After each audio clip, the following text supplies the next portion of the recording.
Assalamualaikum warahmatullahi wabarakatuh. Selamat bertemu kembali. Pada kesempatan ini kita akan membahas tentang sifat koligatif larutan. Sifat koligatif larutan adalah sifat larutan yang hanya bergantung pada konsentrasi partikel terlarut dan bukan pada jenis zat terlarut.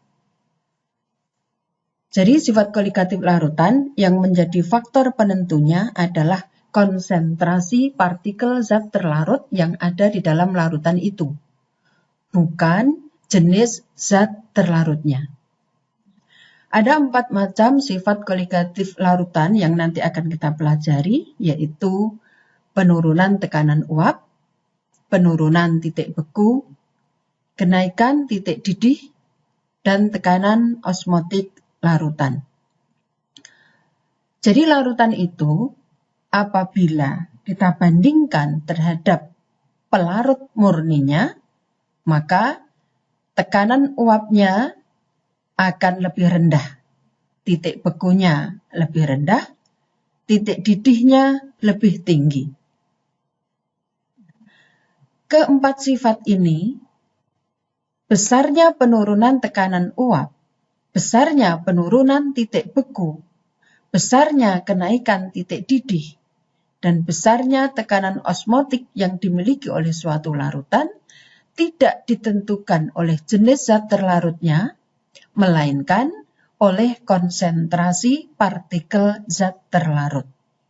Artinya, jika ada beberapa jenis larutan dengan zat terlarut yang berbeda-beda, asalkan konsentrasi partikel zat terlarut dalam larutan-larutan itu sama, maka larutan-larutan tadi akan memiliki tekanan uap sama, titik beku sama, titik didih sama, dan besarnya tekanan osmotik juga sama.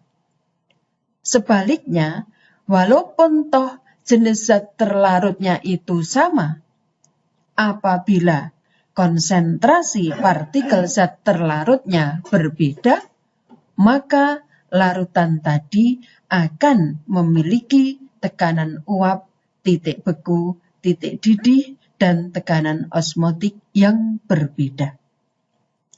Jadi keempat sifat larutan ini ditentukan oleh konsentrasi partikel terlarut. Besar kecilnya keempat sifat ini tidak ditentukan oleh jenis zat terlarutnya. Maka keempat sifat ini disebut sebagai sifat koligatif larutan. Nah, untuk bisa memahami ini semua, mari kita lihat diagram PT berikutnya. Diagram PT, diagram yang menggambarkan hubungan antara tekanan P dengan suhu T. Perhatikan grafik ini. Garis vertikal P tekanan, di sini menggunakan satuan milimeter Hg. Kemudian garis horizontal, ini T suhu dalam derajat Celcius. Di dalam sini kalian bisa melihat ada 2 macam grafik yang berwarna ungu dan grafik berwarna hijau. Grafik berwarna ungu ini grafik diagram PT miliknya pelarut. Dalam hal ini miliknya air. Sedangkan grafik berwarna hijau ini miliknya larutan. Jadi grafik berwarna ungu, grafik miliknya air, pelarut. Sementara grafik berwarna hijau miliknya larutan. Nah, kita bisa lihat, yang pertama bisa kita lihat di sini bahwa diagram PT, grafik PT untuk larutan posisinya berada di bawah grafik PT pelarutnya. Nah, nanti akan kita temukan makin pekat larutan itu posisinya akan semakin turun, akan semakin ke bawah. Kenapa bisa terjadi seperti ini? Ini garis vertikal menunjukkan tekanan. Horizontal menunjukkan suhu.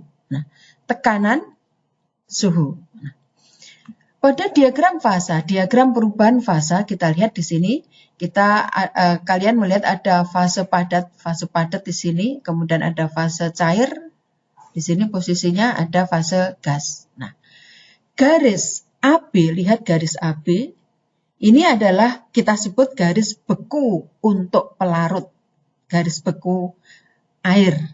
Karena garis AB ini merupakan kumpulan titik-titik yang menghubungkan pada suhu dan tekanan berapa air ini mulai membeku. Kita lihat pada tekanan 760 mm Hg atau tekanan 1 atmosfer, air membeku pada suhu 0 derajat Celcius. Titik beku air 0 derajat Celcius apabila tekanan udara luar adalah 1 atmosfer atau 760 mm Hg. Apabila tekanan udara luar ini turun dari 1 atmosfer, misalnya di sini kita melihat bahwa air membeku tidak pada suhu 0, tapi suhu lebih dari 0. Nah, jadi tekanan udara luar semakin rendah, semakin turun, maka titik beku air akan semakin bertambah. Ini garis AB disebut garis beku pelarut. Menghubungkan pada tekanan berapa, suhu berapa, tekanan berapa, suhu berapa, tekanan berapa, suhu berapa, air itu mulai membeku.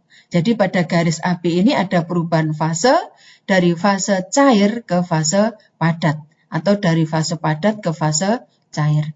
Kemudian garis AC, garis ini adalah garis AC ya. Ini adalah garis didih pelarut, garis didih air.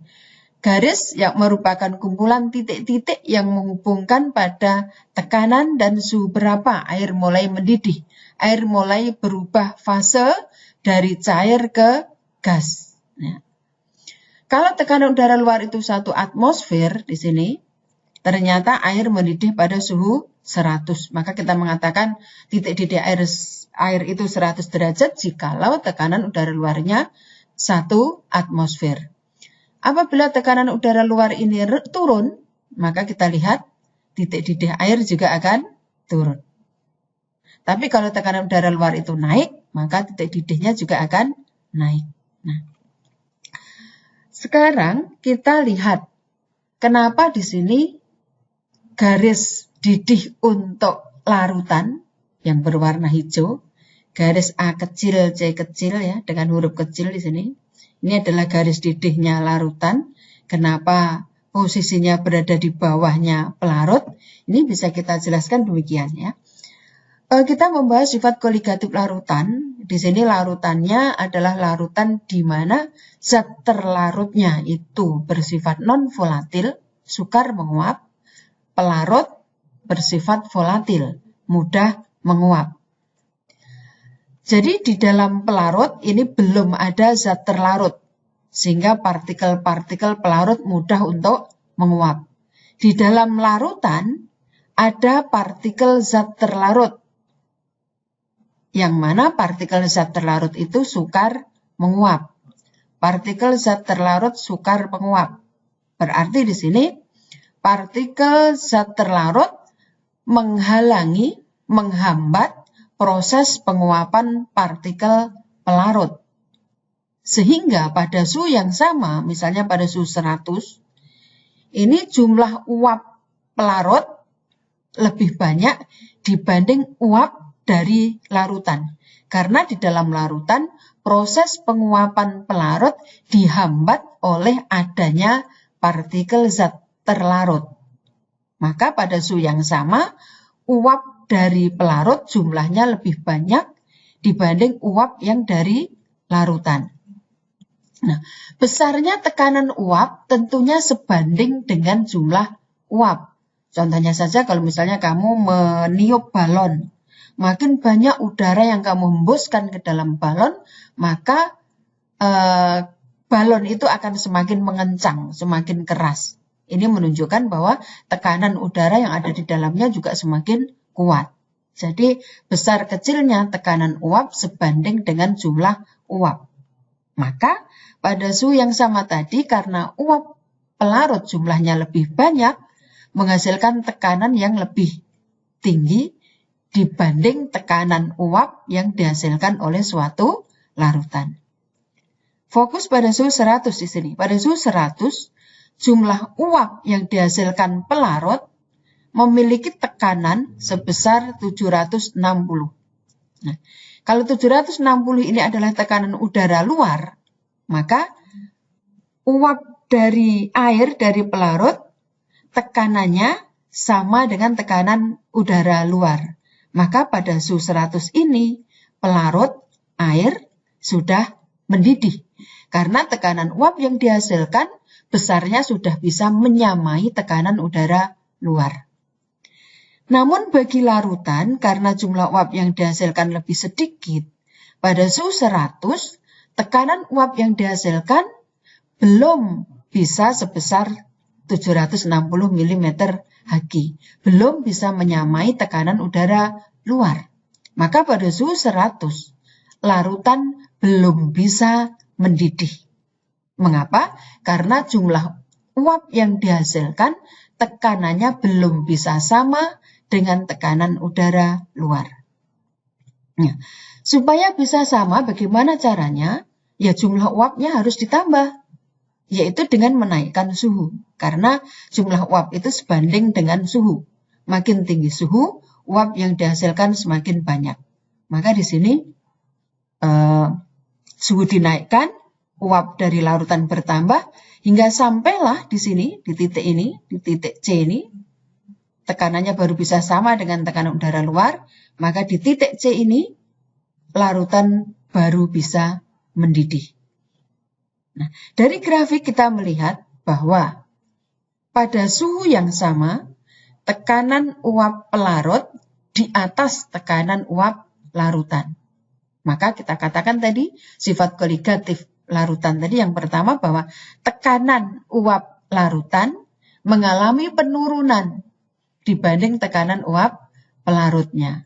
Nah, selisih antara tekanan uap pelarut dengan tekanan uap larutan ini disebut dengan penurunan tekanan uap tadi, diberi inisial delta P. Untuk titik didih, ternyata posisi titik didih larutan berada di kanannya titik didih pelarut. Berarti titik didih larutan lebih tinggi dari titik didih pelarutnya. Maka tadi bunyi sifat koligatifnya kenaikan titik didih larutan. Jadi larutan selalu mendidih pada suhu yang lebih tinggi dibanding pelarutnya. Untuk titik beku dengan cara yang sama, maka bisa dijelaskan di sini, perhatikan grafiknya. Kalau 0 ini adalah titik beku air pada tekanan udara luar 760 mm Hg atau 1 atmosfer, maka titik beku bagi larutan posisinya di sebelah kirinya, di sini. Nah, berarti titik beku larutan lebih rendah dari titik beku pelarutnya. Sifat koligatifnya mengatakan terjadi penurunan titik beku larutan. Jadi larutan selalu membeku pada suhu yang lebih rendah dibandingkan pelarutnya. Nah, ini diagram PT yang bisa kita pakai untuk menjelaskan kenapa terjadi penurunan tekanan uap, kenaikan titik didih, dan penurunan titik beku. Demikian penjelasan mengenai pengantar sifat koligatif larutan, ya, pengertian sifat koligatif larutan dan diagram PT. Semoga bisa bermanfaat.